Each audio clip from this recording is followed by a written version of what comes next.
The alarms wailed, and the factory lights stuttered as Amina Dar knelt beside the ruined phone and steadied her breath like a boxer between rounds.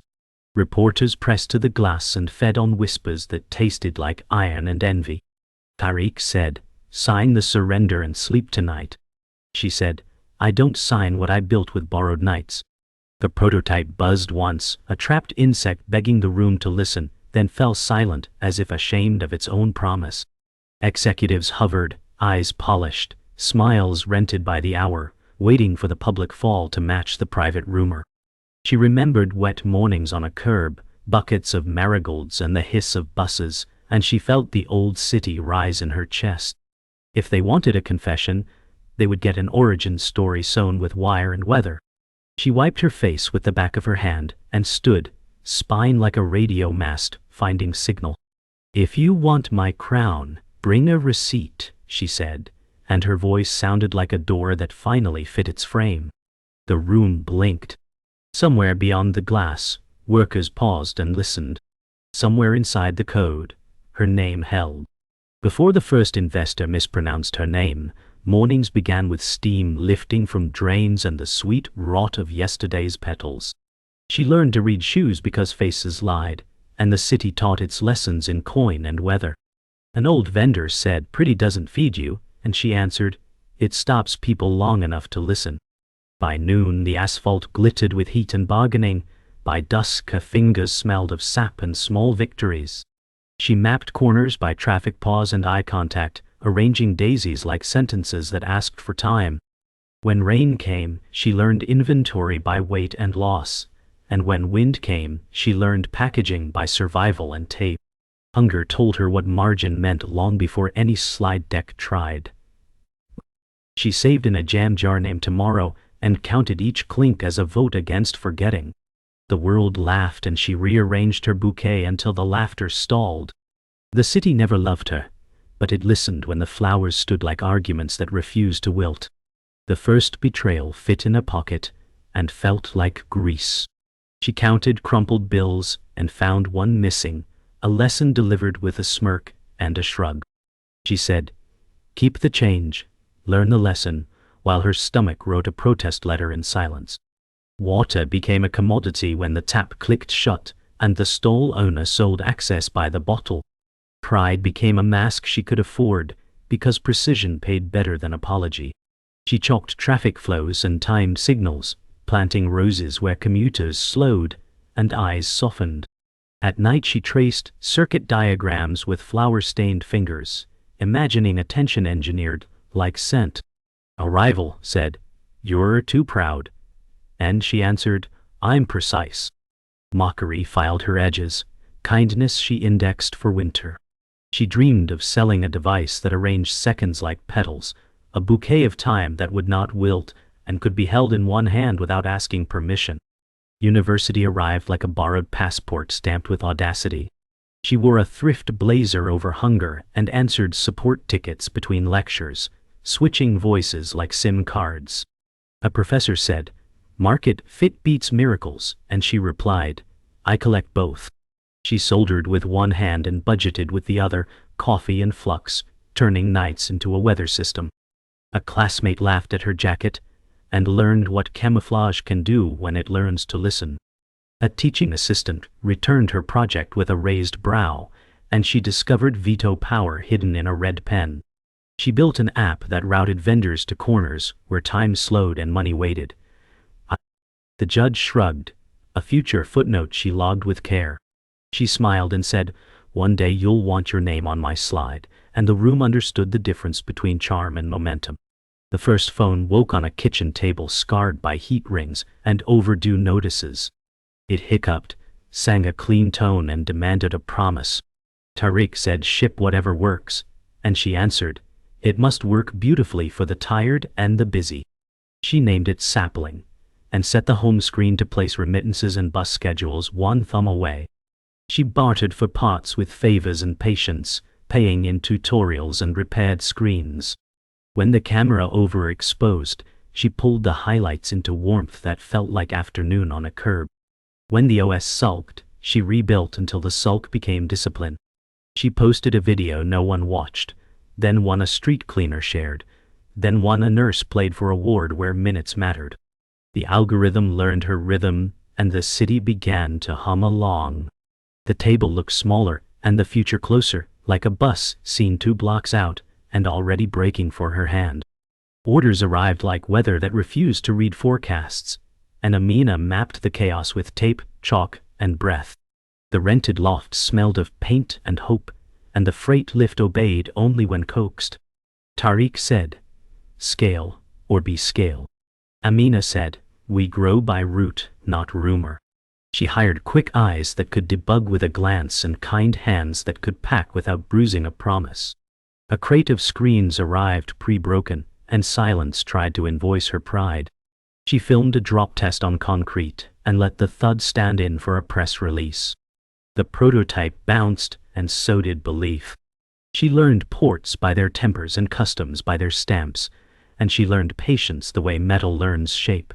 A noodle shop vendor said, "Deals taste better at midnight." Amina said, "Then bring 2 bowls and fair terms."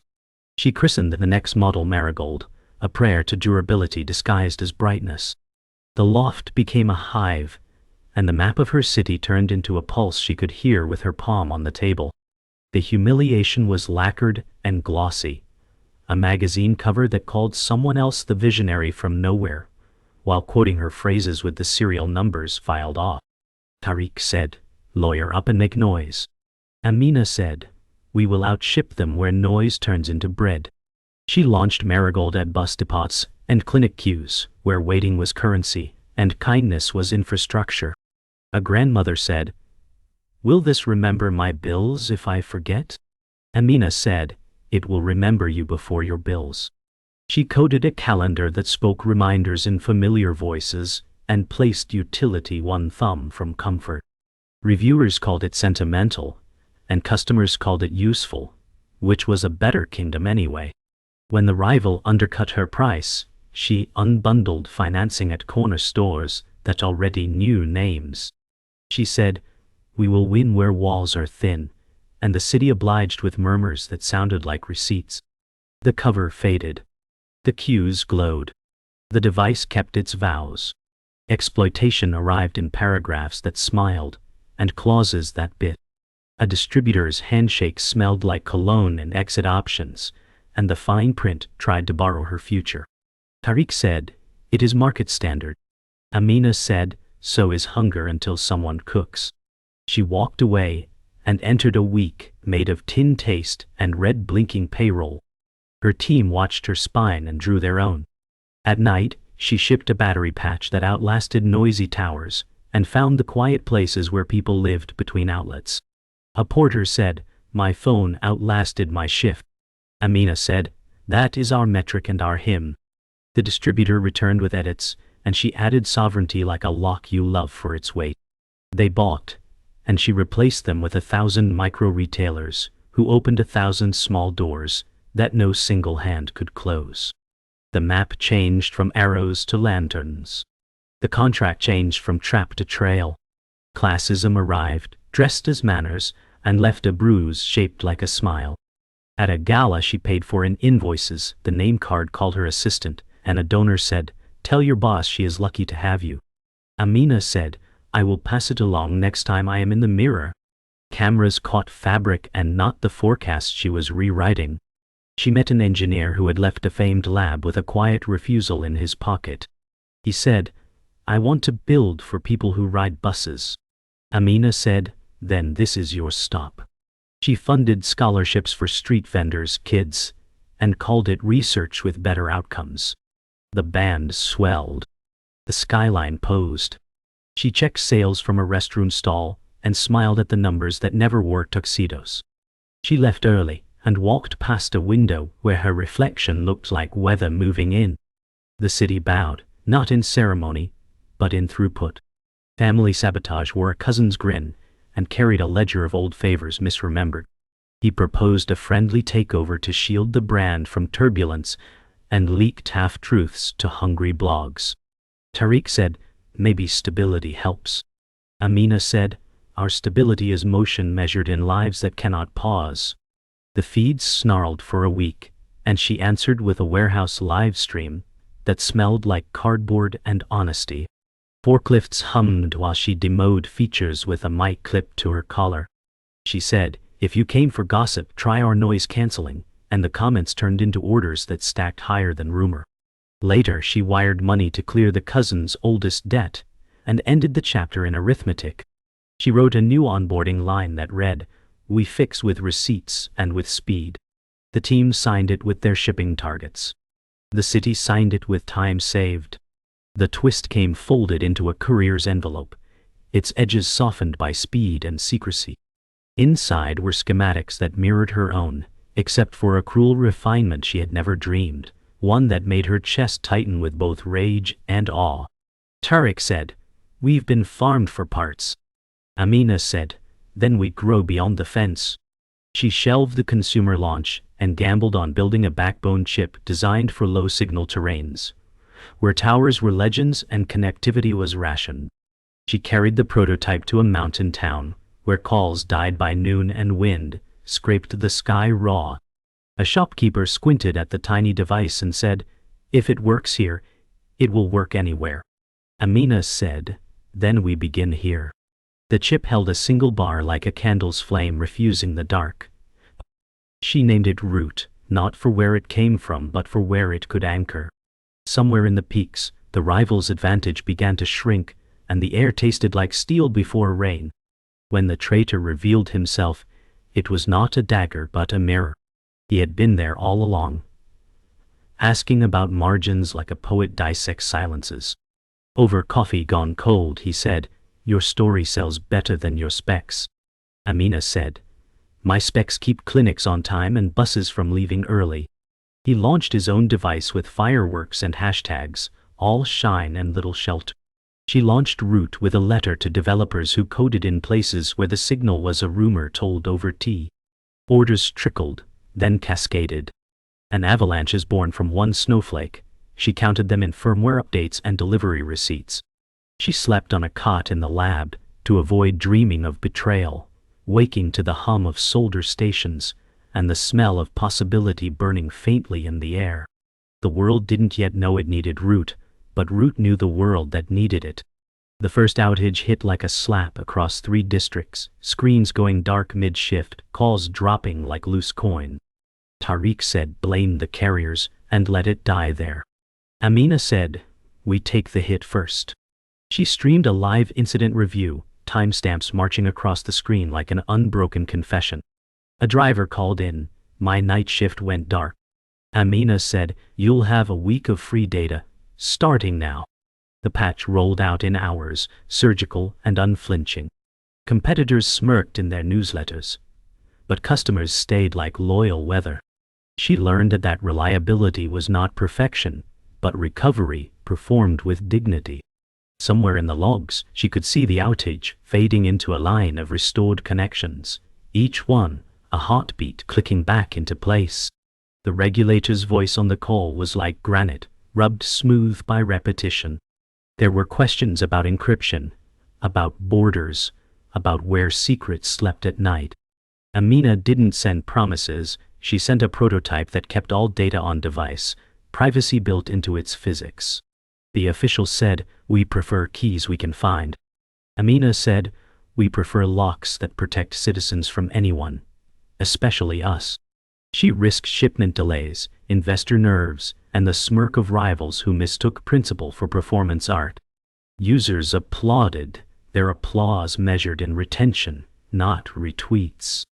She knew some bridges were meant to be burned, and some to be barricaded forever.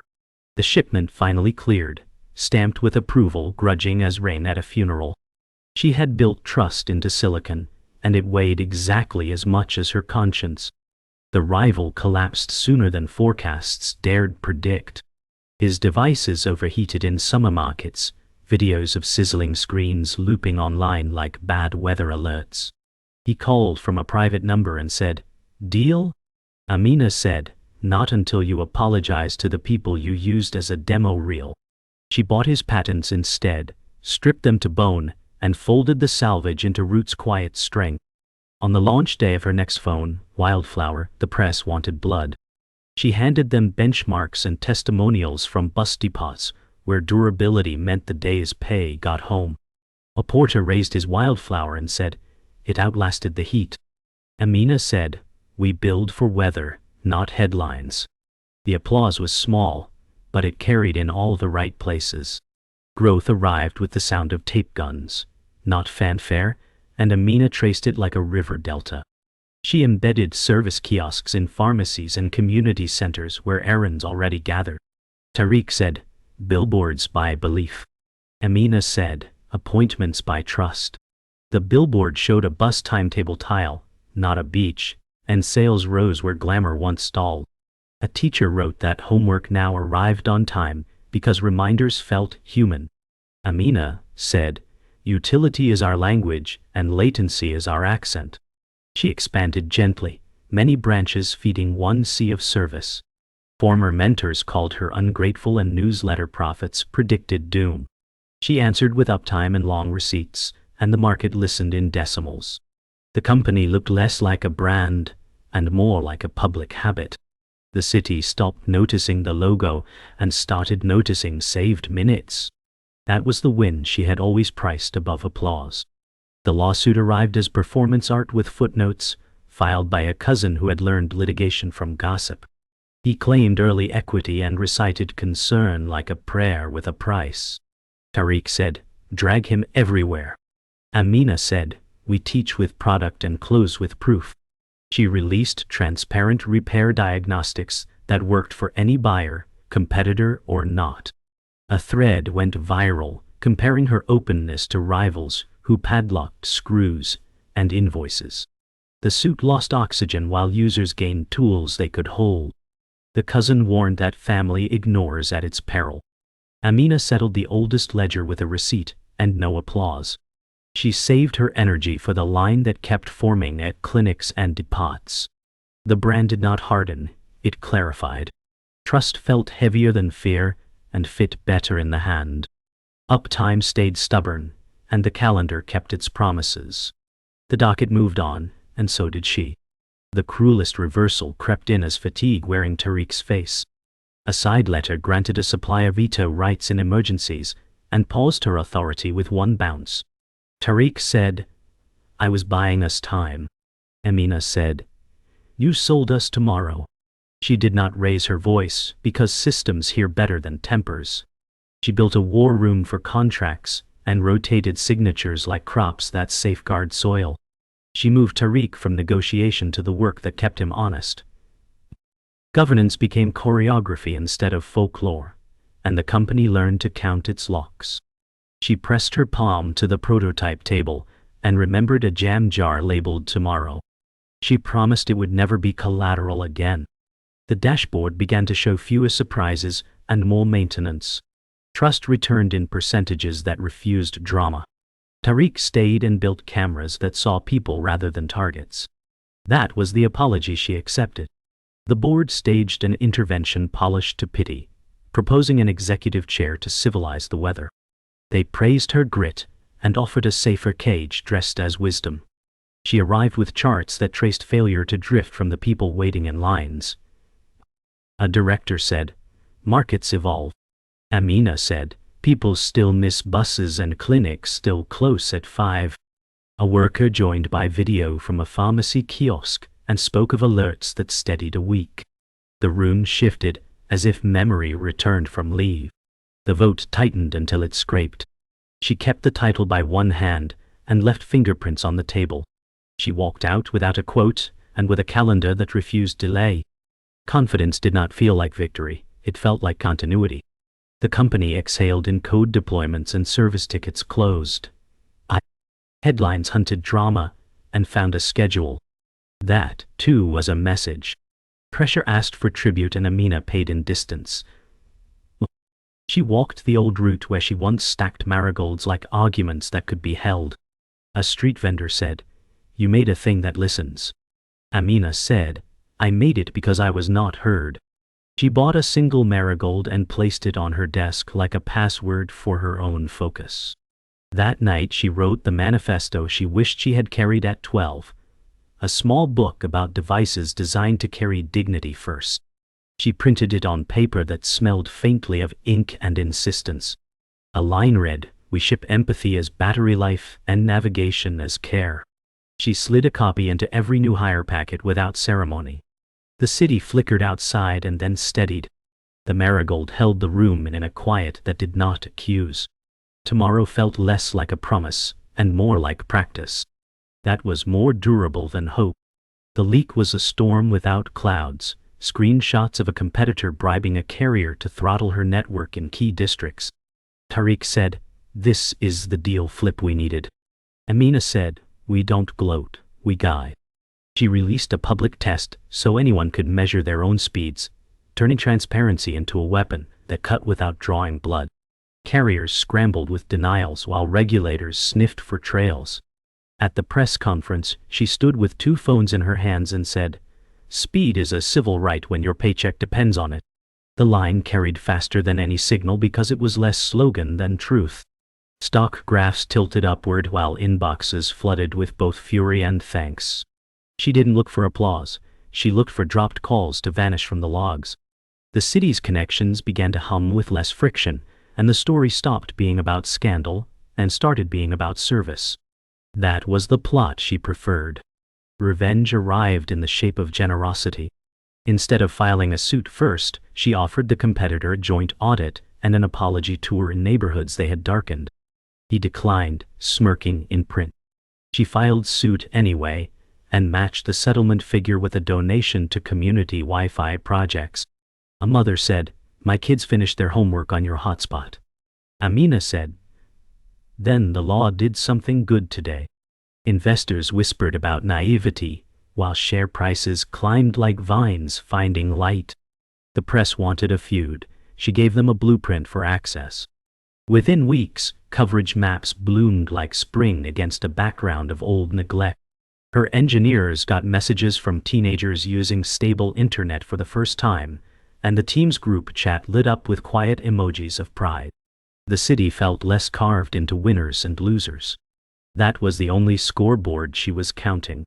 Exposure came for her too, carried in an old clip of her haggling for components with language as sharp as a solder tip. Critics called it bullying. She replied with a video tour of supplier standards and a single line, "Urgency is not cruelty." A factory worker said, "She pays on time and the gear lasts." Amina said, "Respect is measured in calendars and safety gloves, not speeches." The outrage fizzled under the weight of receipts and steady delivery. She didn't soften her methods, she clarified them. The team adopted her rule: you can be hard on problems, never on people. In the next quarterly review, supplier satisfaction rose alongside defect reduction. The clip was forgotten by the cycle's end, but the standard stayed, printed into contracts and culture. She had learned long ago that storms pass faster when you hold still and keep building. The deal flip came in a bland conference room that smelled of old carpet and paper promises. A global carrier, embarrassed by throttling exposure, proposed an exclusive contract that would leave her rivals gasping. She declined exclusivity and countered with interoperability clauses that would keep every door open. Executives blinked, then recalculated, and signed a volume purchase agreement with terms as clean as the paper they printed on.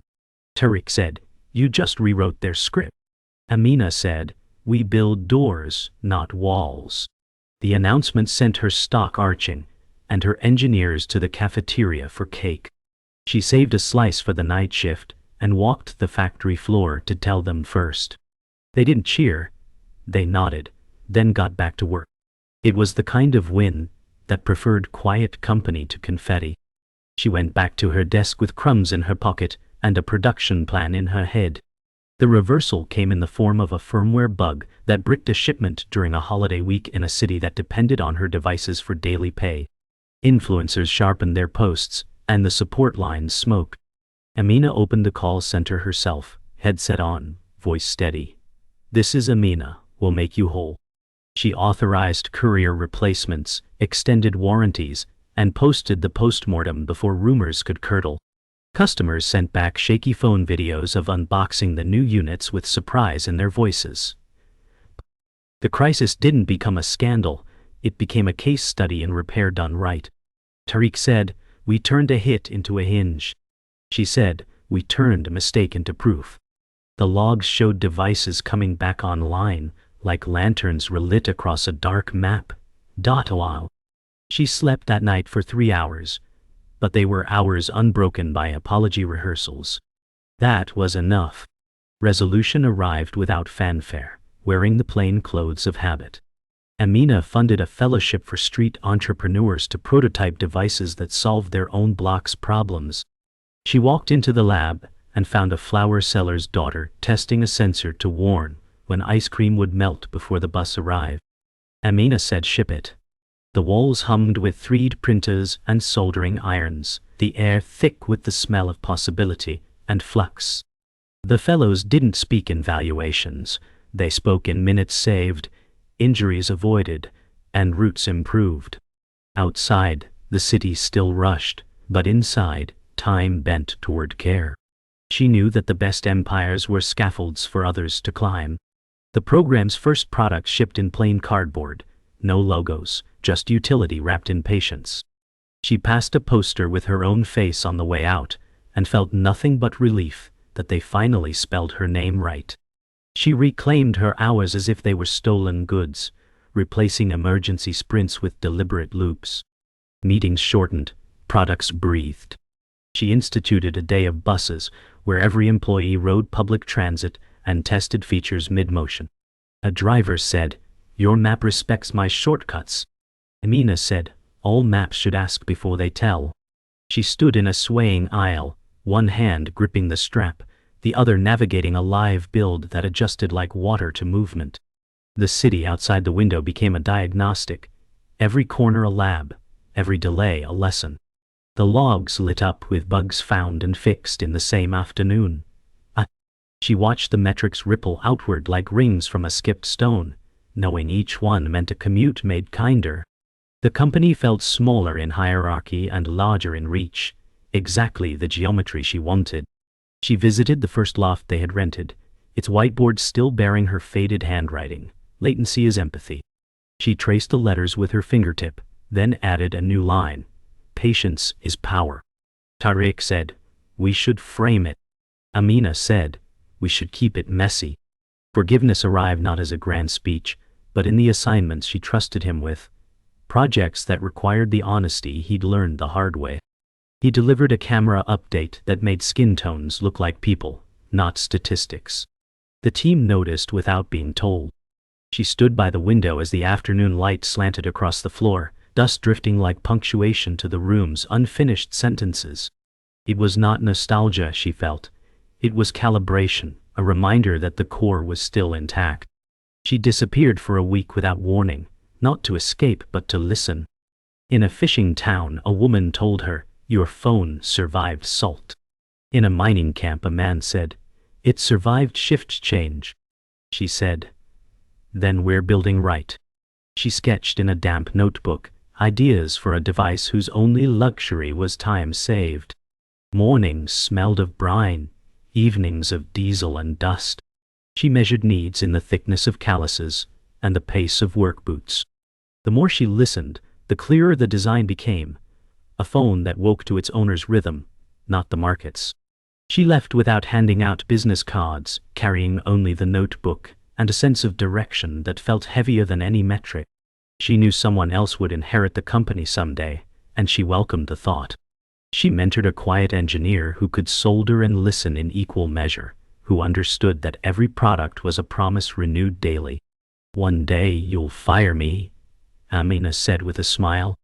"Only if you stop listening," the engineer replied. The company began to feel less like a brand and more like a utility, a public service that happened to keep its books balanced. Amina watched from the mezzanine as the factory hummed, every line moving in steady rhythm, the machine sounding almost like breathing.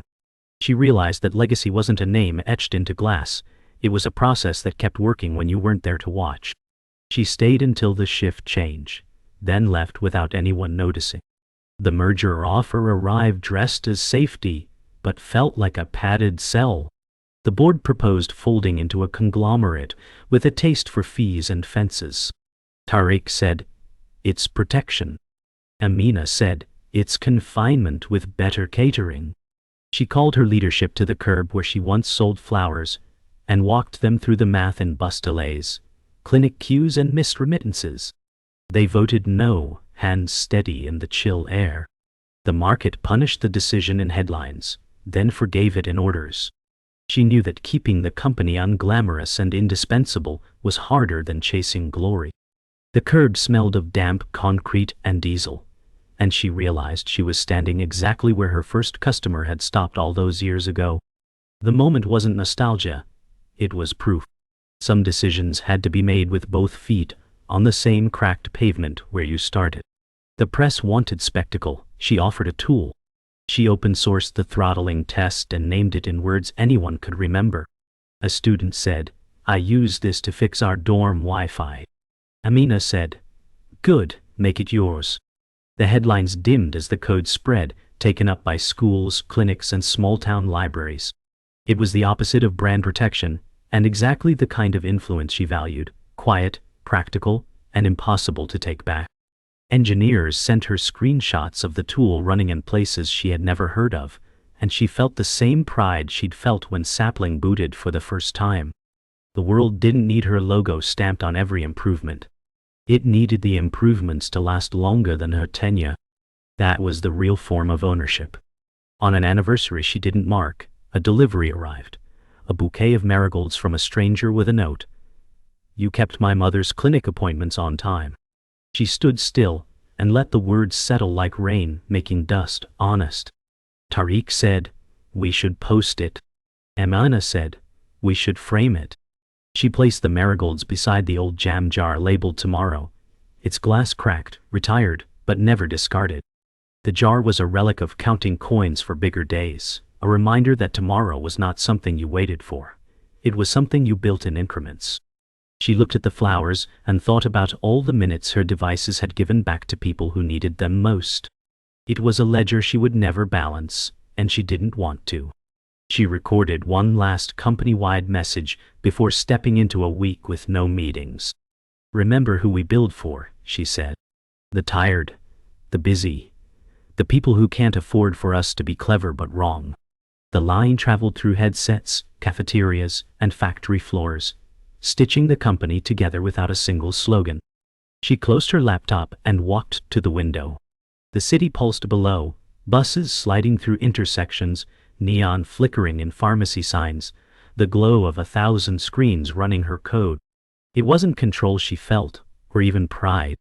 It was continuity, the rarest gift in an industry built on churn. She stayed at the window until the horizon deepened, letting the hum of the city replace the sound of her own voice. The last 60 seconds unfolded like a whisper. A young vendor on a curb waved a wildflower phone at an approaching bus, the timetable tile glowing. The driver glanced, slowed, and braked in time. In another district, a nurse checked a shift reminder. In another, a porter sent money home. A teacher printed homework.